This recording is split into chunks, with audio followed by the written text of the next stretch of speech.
cerahmu. Assalamualaikum warahmatullahi wabarakatuh. Perkenalkan, nama saya Muhammad Ilul Khairat, Prodi Ekonomi Islam kelas HIC. Di sini saya akan menjawab UTS untuk mata kuliah Sejarah Ekonomi Islam. Yang pertama, sebutkan urgensi mempelajari sejarah ekonomi Islam itu sendiri. Nah, banyak manfaat yang kita pelajari untuk pentingnya apa itu sejarah ekonomi Islam. Di antaranya yang pertama, sebagai mahasiswa sendiri, untuk mahasiswa kita bisa mengetahui pemikiran-pemikiran ekonomi Islam dari zaman dahulu. Yang kedua, bisa mengetahui perjuangan tokoh dan siapa saja tokoh yang ada dalam sejarahnya. Dan yang ketiga, kita bisa mengetahui seluk-beluk mulai dari awal sampai sekarang. Ini yang keempat, kita bisa memahami perbedaan yang dulu dengan sekarang. Nah, intinya sejarah itu penting untuk dipelajari agar kita tahu apa yang ada pada masa lampau, sehingga kita tidak lupa akan perjuangan orang-orang pada zaman dahulu terkait sejarah ekonomi Islam itu sendiri. Yang kedua, jelaskan alur perdagangan masyarakat pra-Islam atau sebelum Islam. Nah, untuk perdagangan masyarakat sebelum Islam pada zaman Arab, pada zaman dahulu, Arab terbagi dalam dua wilayah. Yang pertama, Arab Badui atau Arab kampung. Yang kedua, Arab Hadori atau perkotaan. Dari sini nampaklah perbedaan sumber-sumber penghidupan di antara mereka. Yang pertama, untuk orang Arab Badui perkampungan, dia menggantungkan sumber kehidupannya dari beternak. Nah, mereka berpindah-pindah mengiringi ternak menuju padang rumput, dan juga mereka mengonsumsi daging dan susu hasil ternaknya, membuat pakaian, kemah, dan perabot dari bulu domba, serta menjualnya untuk keperluan pribadi. Adapun untuk orang perkotaan, penduduk yang bertempat tinggal di daerah yang subur seperti Yaman, Taif, Madinah, Najd, Khaybar, dan yang lainnya, mereka menggantungkan sumber kehidupan pada pertanian. Meski begitu, mayoritas mereka menggantungkan sumber kehidupannya pada perniagaan atau perdagangan. Untuk pertanyaan yang nomor 3, apa perbedaan nyata antara perekonomian Arab pra-Islam dengan perekonomian pada masa Rasulullah SAW? Nah, perbedaan dapat kita lihat dari sumber penghidupan di antara mereka, yakni yang pertama, orang Arab Badui atau Arab pra-Islam sendiri, terkhusus Arab Badui menggantungkan sumber kehidupan dari peternak. Nah, untuk orang Arab perkotaan yang bertempat tinggal daerah pinggiran seperti Yaman, Taif, Madinah, Najd, Khaybar, dan yang lainnya, mereka menggantungkan sumber kehidupan pada pertanian,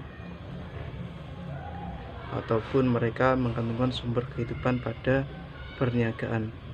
Nah, untuk penduduk Mekah, mereka memiliki pusat perniagaan istimewa.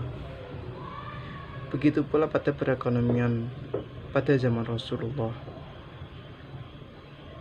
Pada zaman beliau, saat kecil beliau menggembala kambing, dan sebelum diangkat menjadi Rasul, beliau belajar berdagang dengan menjual barang-barang milik Khadijah dan sampai menikah dengan beliau.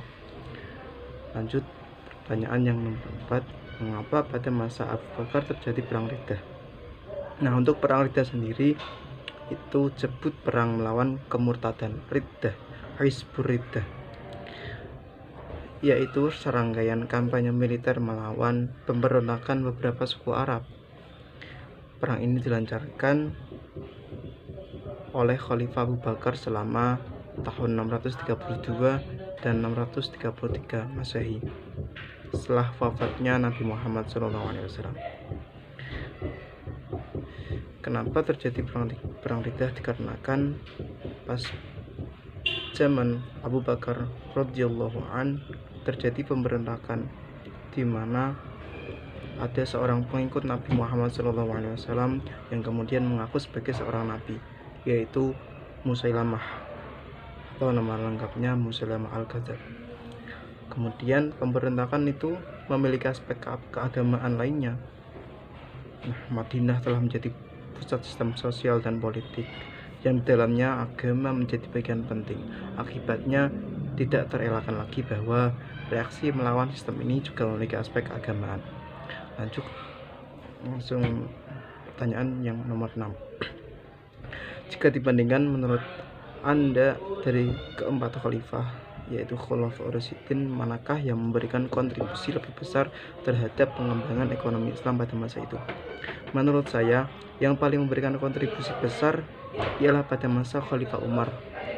Islam mengalami kemajuan yang sangat pesat. Umar juga berjasa meletakkan dasar negara. Ia mengesahkan ketentaraan, kepolisian, pekerjaan umum, hingga sistem kehakiman.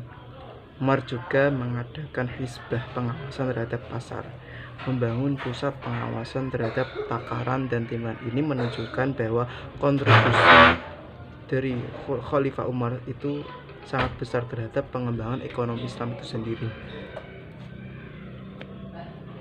Dan selain itu, peninggalan Umar sendiri yakni pembentukan sistem kalender Islam atau Al-Manah Hijriyah. Sistem ini mengawali tahun tanggal 1 Muharram mulai dihitung saat peristiwa Hijriyah. Lanjut pertanyaan langsung ke nomor 9. Sebutkan khalifah pada masa Daulah Bani Umayyah yang berjasa atas pengembangan ekonomi. Nah, dari sini tokoh-tokoh yang berpengaruh diantaranya adalah Al-Walid bin Abdul Malik dan Umar bin Abdul Aziz. Nah, di mana pemerintahan Walid bin Abdul Malik, pemerintahan beliau meluas hingga ke Spanyol. Penaklukan Andalusia pun beliau taklukkan. Dan pembangunan pada masa Khalifah Al-Walid bin Abdul Malik ini diutamakan. Beliau juga membangun rumah sakit dan Masjid Al-Amawi di Damaskus. Dan perluasan Masjid Nabawi di Madinah merupakan sejarah penting dari perang dinasti Umayyah. Nah, pada kekhalifahan Umar bin Abdul Aziz, bidang keilmuan Islam merupakan prioritas utama yang paling diutamakan pada masa pemerintahan beliau. Dan beliau juga mengarsipkan hadis dan mengembangkan bahasa Arab, ilmu qiraat atau membaca Quran, fikih, hingga berbagai karya tulis lainnya. Lanjut langsung nomor ke-13. Setujukah Anda jika Indonesia disebut sebagai negara Islam? Sertakan alasannya. Nah, dari saya ini sangat tidak setuju karena memang Indonesia populasi muslim terbesar adalah di Indonesia sendiri. Nah, saat diperkirakan bahwa jumlah umat muslim mencapai 207 juta orang, sebagian besar menganut Islam aliran Sunni.